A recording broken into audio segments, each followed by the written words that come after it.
Hello friends, welcome you all here. आज के इस सेशन में हम सीखेंगे सिंपल इंटरेस्ट क्या होता है। आपने देखा होगा सिंपल इंटरेस्ट के क्वेश्चन जनरली एग्जामिनेशंस में पूछे जाते हैं। इस वीडियो में हम सीखेंगे कि सिंपल इंटरेस्ट का क्या बेसिक कॉन्सेप्ट है, इससे जुड़े किस टाइप के क्वेश्चंस एग्जामिनेशन में पूछे जाते हैं। So let's start with the video. Simple interest कैसे कैलकुलेट किया जाता है, इससे रिलेटेड कुछ टर्म्स को सीखेंगे। P P means principal amount. Principal amount means जो आप किसी से बोरो करते हो या फिर किसी को देते हो, उसको बोला जाता है प्रिंसिपल अमाउंट।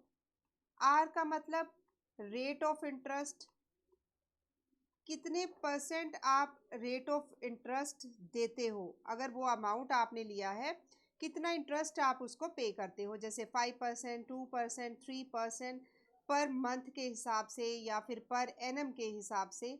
टी का मतलब होता है टाइम पीरियड, कितने टाइम के लिए आपने वो अमाउंट लिया है, टी को बोला जाता है टाइम पीरियड। अब सिंपल इंटरेस्ट का फॉर्मूला क्या है? P multiply R multiply T divided by 100। यानी कि अगर आपने अमाउंट 6 मंथ के लिए लिया है तो सिंपल इंटरेस्ट यानी कि आपको कितना इंटरेस्ट लगा है, कितना इंटरेस्ट आपको पे करना पड़ेगा उस अमाउंट के ऊपर, इस तरीके से सिंपल इंटरेस्ट को कैलकुलेट किया जाता है। अब कुछ क्वेश्चंस की हेल्प से इसके कॉन्सेप्ट को समझेंगे। Find the simple interest on ₹68,000। अब सिंपल इंटरेस्ट कैलकुलेट करना है कितने अमाउंट पे? 68,000 पे। मींस जो प्रिंसिपल अमाउंट है वो है 68,000 एट 16/2/3 पर एनम। मींस जो रेट ऑफ इंटरेस्ट है वो है 16/2/3। इसको मैंने सॉल्व करके लिखा, यानी कि 50/3%। पर एनम का मतलब है पर ईयर के हिसाब से जो रेट ऑफ इंटरेस्ट है वो है 16/2/3। टाइम पीरियड कितना है? टाइम पीरियड है 9 मंथ्स का, यानी कि जो अमाउंट आपने बोरो किया वो 9 मंथ्स के लिए किया, और जो उसके ऊपर रेट ऑफ इंटरेस्ट है वो है 16/2/3 पर एनम। सो इसको कैसे सॉल्व करेंगे? सिंपल इंटरेस्ट का फॉर्मूला लगाएंगे, P multiply R multiply T divided by 100। ये हमारा फॉर्मूला हो गया। अब जो हमारा T है वो है 9 मंथ्स, इसको हम ईयर के हिसाब से कैलकुलेट करेंगे क्योंकि जो रेट ऑफ इंटरेस्ट है वो हमारा पर एनम के अकॉर्डिंग है। सो इसको मैंने लिखा 9/12 मंथ्स। 9/12 ये ईयर हो गया हमारा, इसको मैंने ईयर में कन्वर्ट किया, यानी कि 3/4 ईयर। अब मैंने इसको सॉल्व किया। प्रिंसिपल अमाउंट है 68,000 मल्टीप्लाई रेट ऑफ इंटरेस्ट यानी कि 50/3, टाइम है 3/4, डिवाइडेड बाय 100 यानी कि 1/100। इसको मैंने सॉल्व किया, 2 जीरोज़ के साथ, ये जीरोज़ कैंसिल हो गई। फिर 2 to the 4, 2 3 the 6, 2 4 the 8। फिर से यहाँ पर हमारे पास आ गया, 2 के साथ ये कैंसिल हो गया, 2 1 the 2, 2 7 the, यानी कि यहाँ पर आ गया है 170। 3 के साथ दिस 3 इज कैंसिल, यानी कि 8500 हमारा सिंपल इंटरेस्ट आया, जो कि अगर आपने अमाउंट लिया है 68,000 16/2/3 रेट ऑफ इंटरेस्ट के साथ 9 मंथ्स के लिए, तो सिंपल इंटरेस्ट आपको देना पड़ेगा 8500 rupees. So 8500 rupees is simple interest.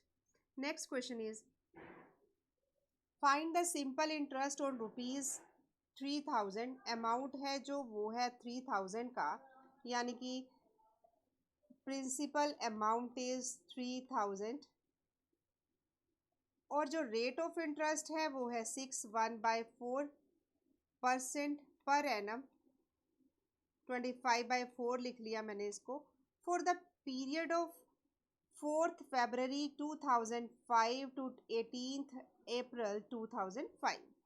जो टाइम पीरियड है वो है 4th February, यानी कि 4th February को वो अमाउंट लिया गया। तो इसमें फरवरी के जो डेज हैं वो कितने हैं, 24 डेज, प्लस उसके बाद मार्च के 31 डेज, उसके बाद अप्रैल के 18 डेज। इसको मैंने सॉल्व किया यानी कि इसको प्लस किया, इसमें आ गया हमारे पास 73 डेज। यानी कि जो अमाउंट बोरो किया गया, लिया गया अमाउंट, वो कितने डेज के लिए लिया गया है, 73 डेज के लिए लिया गया है। अब ये फरवरी 4 को स्टार्ट किया, तो ये इसके जो काउंट होगा, इसमें 4 फरवरी वाला डे इंक्लूड नहीं होगा, 5 फरवरी से हम डेज को इंक्लूड करेंगे। और जब ये मनी विड्रॉ की गई 18 अप्रैल, ये भी इंक्लूड होगा हमारे टाइम पीरियड में, means 73 days total time period है। और यहाँ पर जो रेट ऑफ इंटरेस्ट है वो है 25/4 डेज। इसको मैंने सॉल्व कर लिया, 25/4 ये है हमारा परसेंट पर एनम। मैंने फॉर्मूला लगाया सिंपल इंटरेस्ट का।